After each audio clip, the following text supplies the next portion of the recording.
हो गया था ये। ऐसा कपड़े फंसे रहते हैं ना, तो ये कपड़े फंसे रहने के कारण ये आवाज़ करता है मशीन अपना। तो कभी भी सबसे पहले ऐसा आवाज़ आया तो आप ड्रम के नीचे में चेक कर लेना कि कोई कपड़ा फंसा तो नहीं है।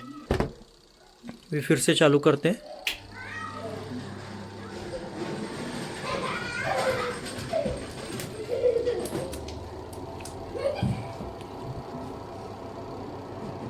एक कपड़ा फंसा होने के कारण आपका मशीन पूरा कितना आवाज़ कर रहा था।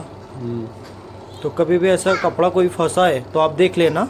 और कपड़ा ना जाए उसके लिए क्या करते हैं कि जो जब कपड़े आप डालते हो तो कपड़ा डालने के बाद में ये जो कैप होती है, ये कैप आपको ऊपर से प्रेस करना है। ये कैप जब आप ऊपर से प्रेस करेंगे ना तो ये कपड़े उड़ेंगे नहीं।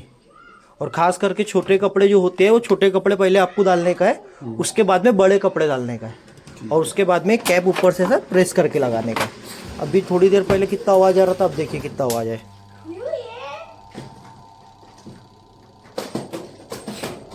हो गया साइलेंट।